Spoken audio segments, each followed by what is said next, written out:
By. ওই হ্যাঁ 1.5 বছর হয়ে গেছে প্রতিদিন তোমার এখান থেকে ভার্সিটিতে নিয়ে যাই আবার এনে ড্রপ করি। হ্যাঁ তো আচ্ছা তোমার কি আমার ইফোর্টস গুলো চোখে পড়ে না নাকি? তুমি কি বাই এনি চান্স আমাকে প্রপোজ করতেছো?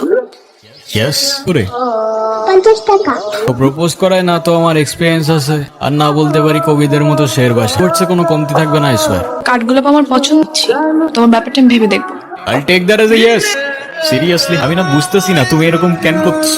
আচ্ছা তুমি আমাকে বিএসসির জন্য আমার কানাডাতে স্কলারশিপ সহ সবকিছু রেডি ছিল, তুমি বললে এখন গেলে নাকি আমি তোমাকে হারাবো, তোমাকে অন্য কোনো ছেলের সাথে বিয়ে দিয়ে দিবে। ওকে ফাইন, আমি সবকিছু ক্যান্সেল করলাম। তারপর তুমি বললা তোমার বাবা বলছে যে বেকার কোনো ছেলের সাথে বিয়ে দিবে না। আমার বাবার বিজনেসে বসা শুরু করলাম, যেটা আমার এতটুকু ইন্টারেস্ট ছিল না। আমি আমার সব ইচ্ছা ছেড়ে তোমার জন্য পারফেক্ট হওয়ার চেষ্টা করলাম, তারপর কিসের কমতি থেকে গেল যে তুমি আজকে এঙ্গেজমেন্ট রিংটা ফেরত দিয়ে দিচ্ছ? আরে আমাকে কারণটা তো বলো অ্যাটলিস্ট। কোনো কারণ নেই, আমার মনে হচ্ছে না আমাদের একসাথে থাকাটা পসিবল। That's it. সিরিয়াসলি তোমার মনে হচ্ছে না আমাদের একসাথে থাকাটা আর পসিবল? What about me? আর কি মনে হচ্ছে সেটার কোনো ভ্যালু নাই? আমার সাইডটা কে দেখবে রুহি? দেখো, অযথা সময় নষ্ট করো না। সময় তো তুমি আমার নষ্ট করছো। এরকমটাই করার হইলে আমার লাইফটা কেন নষ্ট করো? ভেঙে ফেলার হইলে সব আগেই ভেঙে ফেলতা। কি হুট করে এখন বেটার কাউকে পেয়ে গেছো? যা ভাবার তুমি তাই ভাবতে পারো, আমার কোনো প্রবলেম নেই। আরে প্রবলেম তোমার থাকবে কেন? আর আমার লাখের প্রবলেম যে তোমার মতো একটা মেয়েকে ভালোবাসি। আমি না বুঝেই তোমাকে অনেক কথা বলেছি, তুমি আমাকে একটাবার বলতা।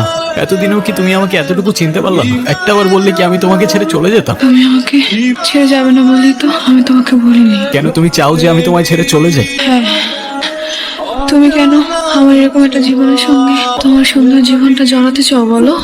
তুমি ছাড়া আবার কিসের জীবন? আমার জীবনটা তো ততক্ষণই যতক্ষণ সেই জীবনে তুমি আছো। ওর জন্য কি আর কিছুই করার নাই? আপনি আপনি আমাকে বলেন যত টাকাই লাগুক আমি ম্যানেজ করব। এখন আমরা তো কম চেষ্টা করিনি, টাকা দিয়ে সবসময় সবকিছু হয়। জন্য যদি আপনি কিছু করতেই চান, ওকে খোলা হাওয়ায় নিয়ে যেতে পারেন। ওর মনের যদি কোনো ইচ্ছা থাকে সেগুলো পূরণ করতে পারেন। ওর মন যতটা ভালো থাকবে, মনোবল ততটাই স্ট্রং হবে। অযথা এসব কেন করছো রেহান? অযথা করছি? অযথা নয়তো কি? আমি আর কদিনই বা বাঁচবো? আমরা কে, কতদিন আর কতক্ষণ বাঁচবো এটা কি আসলেই আমরা জানি রহি? সেভ করে লাভ কি বলো? যতক্ষণ নিঃশ্বাস আছে ততক্ষণ না হয় সেই মুহূর্তগুলোকে ঘিরেই বেঁচে থাক। আজকে আছি, কালকে তো নাও থাকতে পারি বলো।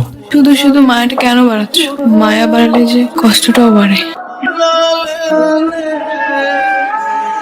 তুমি জানো আমার খুব ভয় হয়, মুখে যাই বলি না কেন আমার মনে হয় আমার মানুষটা আমারই থাকুক, সে যেন আমাকে কখনো ভুলে না যায়। শুধু তোমারই থাকবো রহি, কখনো ভুলবো না। আমি অনেক লাকি যে তোমার মতো একটা মানুষ আমার লাইফে আসছে। আমার সব স্বপ্ন পূরণ হয়ে গেল। আফসোস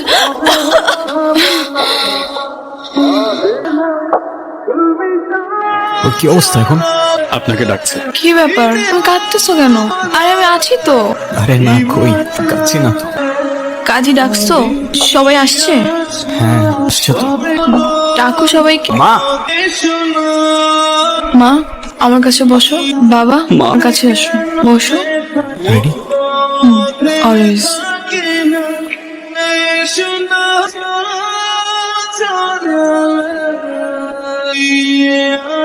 রুহি, ডক্টর